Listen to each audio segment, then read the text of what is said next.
성부와 성자와 성령의 이름으로 아멘. 오늘 독서 말씀은 사도행전 12장부터 14장까지의 말씀을 봉독하겠습니다. 사도행전 12장. 야고보가 순교하고 베드로가 투옥되다. 12장 1절에서 5절. 그즈음 헤로데 임금이 교회에 속한 몇몇 사람을 해치려고 손을 뻗쳤다. 그는 먼저 요한의 형 야고보를 칼로 쳐 죽이게 하고서 유다인들이 그 일로 좋아하는 것을 보고 베드로도 잡아들이게 하였다. 때는 무교절 기간이었다. 그는 베드로를 붙잡아 감옥에 가두고 4명씩 짠 4개의 경비조에게 맡겨 지키게 하였다. 파스카 축제가 끝나면 그를 백성 앞으로 끌어낼 작정이었던 것이다. 그리하여 베드로는 감옥에 갇히고 교회는 그를 위하여 끊임없이 기도하였다.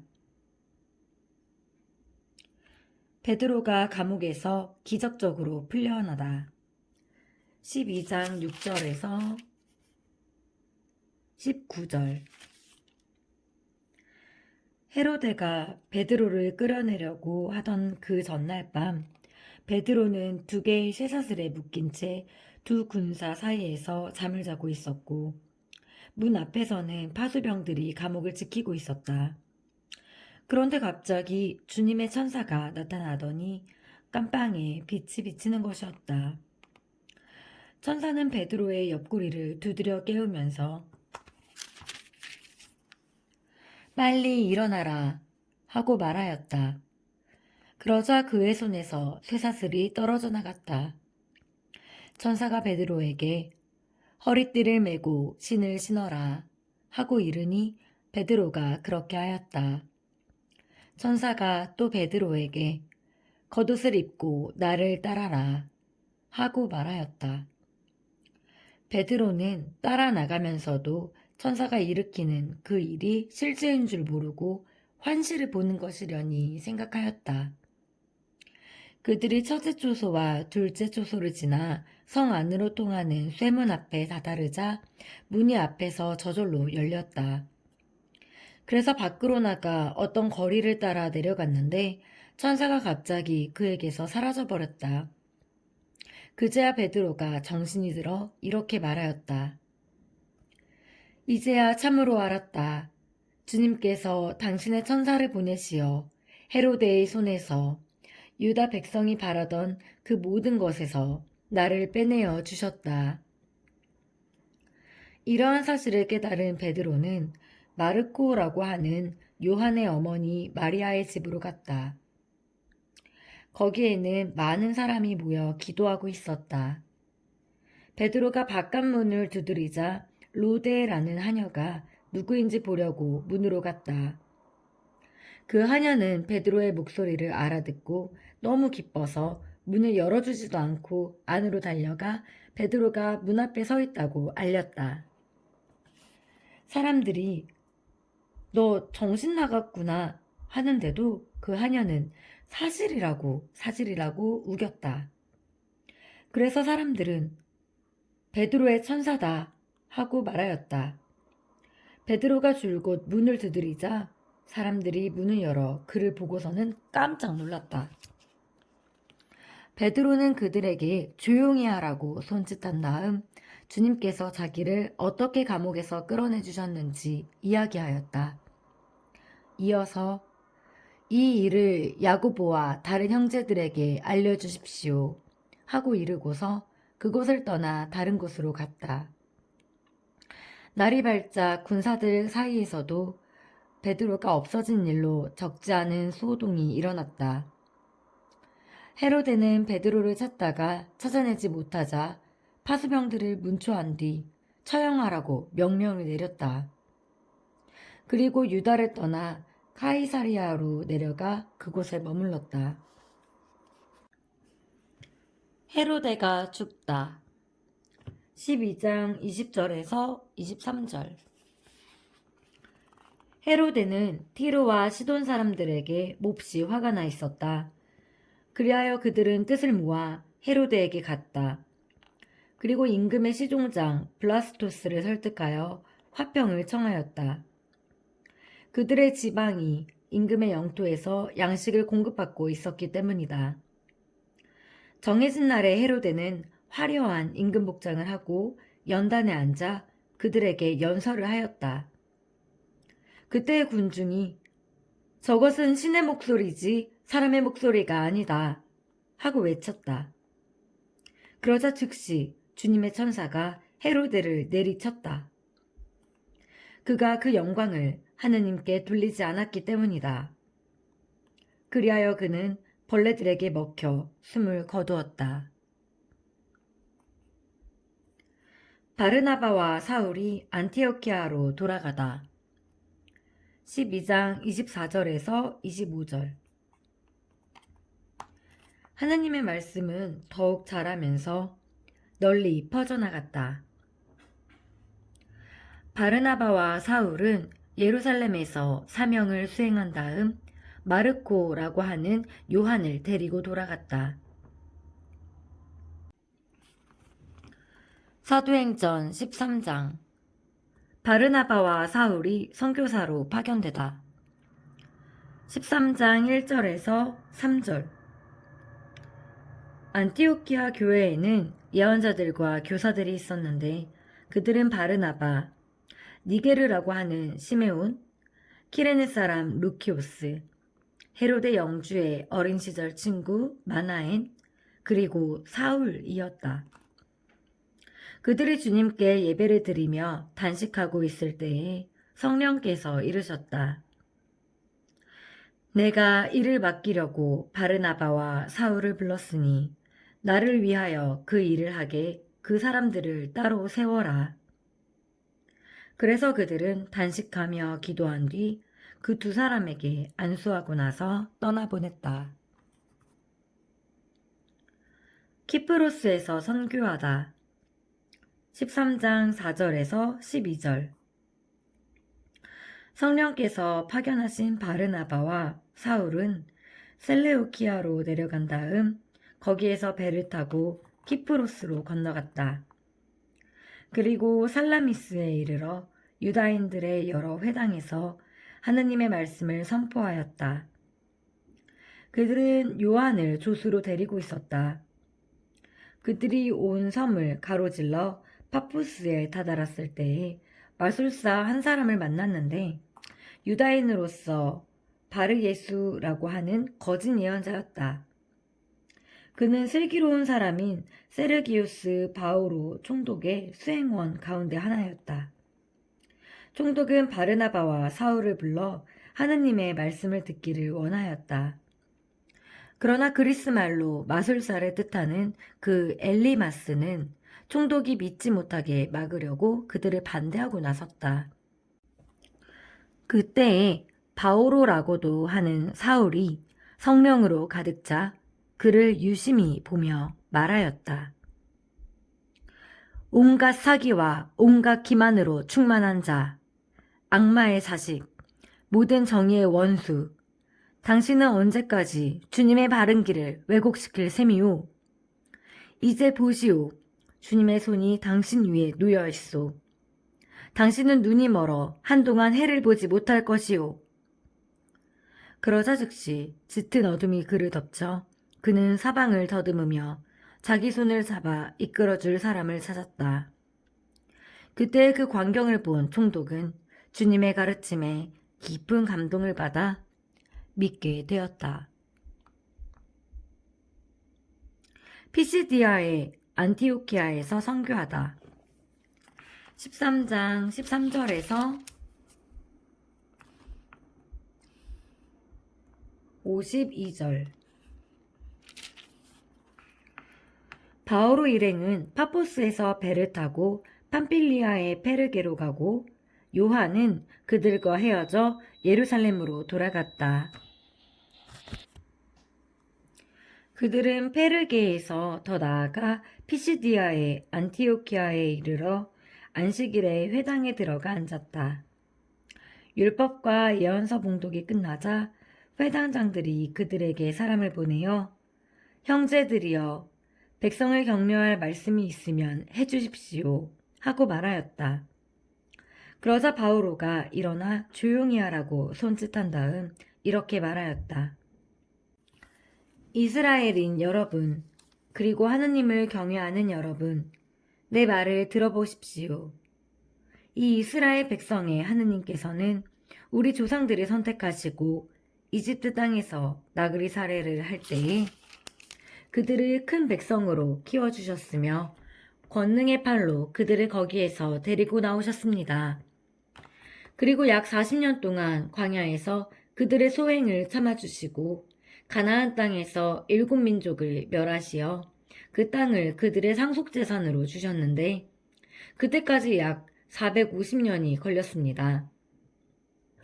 그 뒤에 사무엘 예언자 때까지 판관들을 세워주시고 그 다음에 그들이 임금을 요구하자 하느님께서는 베냐민 지파 사람으로서 키스의 아들인 사울을 그들에게 40년 동안 임금으로 세워주셨습니다.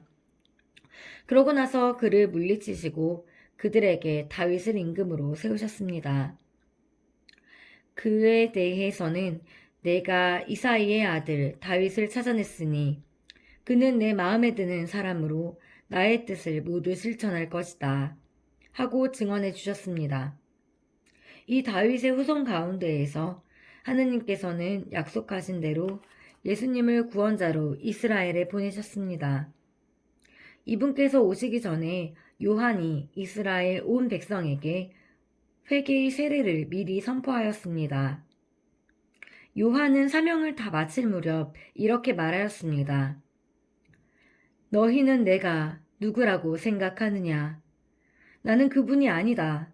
그분께서는 내 뒤에 오시는데 나는 그분의 신발끈을 풀어드리기에도 합당치 않다. 형제 여러분, 아브라함의 후손 여러분, 그리고 하느님을 경외하는 여러분, 이 구원의 말씀이 바로 우리에게 파견되셨습니다. 그런데 예루살렘 주민들과 그들의 지도자들은 그분을 알아보지 못하고 단죄하여 안식일마다 봉독되는 예언자들의 말씀이 이루어지게 하였습니다. 그들은 사형에 처할 아무런 죄목도 찾아내지 못하였지만 그분을 죽이라고 빌라도에게 요구하였습니다. 그리하여 그분에 관하여 성경에 기록된 모든 것을 그들이 그렇게 다 이행한 뒤 사람들은 그분을 나무에서 내려 무덤에 모셨습니다. 그러나 하느님께서는 그분을 죽은 이들 가운데에서 다시 일으키셨습니다. 그 뒤에 그분께서는 당신과 함께 갈릴레아에서 예루살렘으로 올라간 이들에게 여러 날 동안 나타나셨습니다. 이 사람들이 이 백성 앞에서 그분의 증인이 된 것입니다. 그래서 우리는 여러분에게 이 기쁜 소식을 전합니다. 우리 선조들에게 하신 약속을 하느님께서는 예수님을 다시 살리시어 그들의 후손인 우리에게 실현시켜 주셨습니다. 이는 시편 제2편에 기록된 그대로입니다. 너는 내 아들, 내가 오늘 너를 낳았노라. 또 하느님께서는 그분을 죽은 이들 가운데에서 살리시어 다시는 죽음의 나라로 돌아가지 않게 하실 것을 이렇게 미리 말씀하셨습니다. 나는 다윗에게 약속한 거룩하고 확실한 것들을 너희에게 주겠다. 그래서 다른 시편에서는 당신께서는 당신의 거룩한 이가 죽음의 나라를 안이 보게 하실 것입니다. 하였습니다. 다윗은 일생 동안 하느님의 뜻을 받들어 섬기고 나서 잠든 다음 조상들 곁에 묻혀 죽음의 나라를 보았습니다. 그러나 하느님께서 다시 일으키신 그분께서는 죽음의 나라를 보지 않으셨습니다. 그러므로 형제 여러분, 여러분은 이것을 알아야 합니다. 바로 그분을 통하여 여러분에게 죄의 용서가 선포됩니다. 모세의 율법으로는 여러분이 죄를 벗어나 의롭게 될 수는 없었지만 믿는 사람은 누구나 그분 안에서 모든 죄를 벗어나 의롭게 됩니다. 그러니 예언서들에게서 말하는 것이 여러분들에게 미치지 않도록 조심하십시오. 보아라, 너희 비웃는 자들아, 놀라다 망해버려라. 내가 너희 시대에 한 가지 일을 하리라. 누가 너희에게 일러주어도 너희가 도무지 믿지 못할 그런 일이다. 그들이 회당에서 나올 때 사람들은 다음 안식일에도 이러한 말씀을 해달라고 청하였다.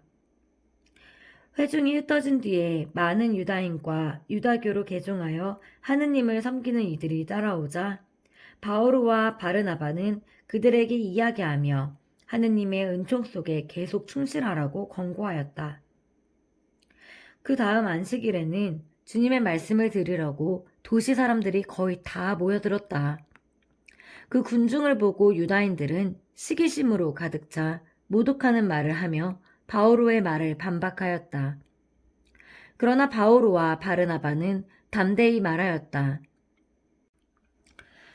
우리는 하느님의 말씀을 먼저 여러분들에게 전해야만 했습니다. 그러나 여러분들이 그것을 배척하고 영원한 생명을 받기에 스스로 합당하지 못한다고 판단하니 이제 우리는 다른 민족들에게로 돌아섭니다. 사실 주님께서 우리에게 이렇게 명령하셨습니다. 땅 끝까지 구원을 가져다 주도록 내가 너를 다른 민족들의 빛으로 세웠다. 다른 민족 사람들은 이 말을 듣고 기뻐하며 주님의 말씀을 찬양하였다. 그리고 영원한 생명을 얻도록 정해진 사람들은 모두 믿게 되었다. 그리하여 주님의 말씀이 그 지방에 두루 퍼졌다. 그러나 유다인들은 하느님을 섬기는 귀부인들과 그 도시의 유지들을 선동하여 바오로와 바르나바를 박해하게 만들고 그 지방에서 그들을 내쫓았다. 그들은 발의 먼지를 털어버리고 나서 이코니온으로 갔다. 제자들은 기쁨과 성령으로 가득 차 있었다. 사도행전 14장 이코니온에서 선교하다. 14장 1절에서 7절 바오로와 바르나바는 이코니온에서도 전과 마찬가지로 유다인들의 회당에 들어가 설교하였다. 그리하여 수많은 유다인과 그리스인이 믿게 되었다. 그러나 믿기를 거부한 유다인들은 다른 민족 사람들을 자극하여 형제들에게 나쁜 감정을 품게 만들었다. 그래서 바오로와 바르나바는 그곳에 오랫동안 머무르면서 주님을 의지하며 담대히 설교하였다. 주님께서는 그들의 손을 통하여 표징과 이적들이 일어나게 해주시어 당신 은총에 관한 그들의 말을 확인해 주었다. 그리하여 그 도시 사람들이 둘로 갈라져 한쪽은 유다인들의 편을 들고 다른 한쪽은 사도들의 편을 들었다. 그런데 다른 민족 사람들과 유다인들이 저희 지도자들과 더불어 사도들을 괴롭히고 또 돌을 던져 죽이려고 하였다. 바오로와 바르나바는 그 일을 알아채고 리카오니아 지방의 도시 리스트라와 데르베와 그 근방으로 피해갔다. 그들은 거기에서도 복음을 전하였다. 리스트라에서 선교하다. 14장 8절에서 20절 리스트라에서는 두 발을 쓰지 못하는 사람이 하나 있었는데 그는 앉은뱅이로 태어나 한 번도 걸어본 적이 없었다. 그는 바오로의 설교를 듣고 있었는데 그를 유심히 바라본 바오로가 그에게 구원받을 만한 믿음이 있음을 알고 두 발로 똑바로 일어서시오 하고 큰 소리로 말하였다. 그러자 그가 벌떡 일어나 걷기 시작하였다. 군중은 바오로가 한 일을 보고 리카오니아 말로 목소리를 높여 신들이 설한 모습을 하고 우리에게 내려오셨다 하고 말하였다. 그들은 바르나바를 제우스라 부르고 바오로를 헤르메스라 불렀는데 바오로가 주로 말하였기 때문이다. 도시 앞에 있는 제우스 신전의 사제는 황소 몇 마리와 화환을 문으로 가지고 와서 군중과 함께 제물을 바치려고 하였다. 바르나바와 바오로 두 사도는 그 말을 듣고서 자기들의 옷을 찢고 군중 속으로 뛰어들어 소리를 지르며 말하였다. 여러분, 왜 이런 짓을 하십니까? 우리도 여러분들과 똑같은 사람입니다. 우리는 다만 여러분들에게 복음을 전할 따름입니다. 여러분들이 이런 헛된 것들을 버리고 하늘과 땅과 바다와 또 그 안에 있는 모든 것을 만드신 살아계신 하느님께로 돌아서게 하려는 것입니다. 지난날에는 하느님께서 다른 모든 민족들이 제 길을 가도록 내버려 두셨습니다. 그러면서도 좋은 일을 해주셨으니 당신 자신을 드러내 보이지 않으신 것은 아닙니다. 곧 하늘에서 비와 열매 맺는 절기를 내려주시고 여러분을 양식으로 여러분의 마음을 기쁨으로 채워주셨습니다. 그들은 이렇게 말하면서 군중이 자기들에게 제물을 바치지 못하도록 겨우 말렸다. 그런데 안티오키아와 이코니온에서 유다인들이 몰려와 군중을 설득하고 바오로에게 돌을 던졌다. 그리고 그가 죽은 줄로 생각하고 도시 밖으로 끌어다 버렸다. 그러나 제자들이 둘러싸자 그는 일어나 도시 안으로 들어갔다. 이튿날 그는 바르나바와 함께 데르베로 떠나갔다. 선교를 마치고 안티오키아로 돌아가다. 14장 21절에서 28절. 바오로와 바르나바는 그 도시에서 복음을 전하고 수많은 사람을 제자로 삼은 다음 리스트라와 이코니온으로 갔다가 이어서 안티오키아로 돌아갔다. 그들은 제자들의 마음에 힘을 북돋아주고 계속 믿음에 충실하라고 격려하면서 우리가 하느님의 나라에 들어가려면 많은 환난을 겪어야 합니다. 하고 말하였다. 그리고 교회마다 제자들을 위하여 원로들을 임명하고 단식하며 기도한 뒤에 그들이 믿게 된 주님께 그들을 의탁하였다. 바오로와 바르나바는 피시디아를 가로질러 팜필리아에 다다라 페르게에서 말씀을 전하고서 아탈리아로 내려갔다. 거기에서 배를 타고 안티오키아로 갔다. 바로 그곳에서 그들은 선교 활동을 위하여 하느님의 은총에 맡겨졌었는데 이제 그들이 그 일을 완수한 것이다. 그들은 도착하자마자 교회 신자들을 불러 하느님께서 자기들과 함께 해주신 모든 일과 또 다른 민족들에게 믿음의 문을 열어주신 것을 보고하였다. 그리고 제자들과 함께 오래 머물렀다. 주님의 말씀입니다. 하느님 감사합니다.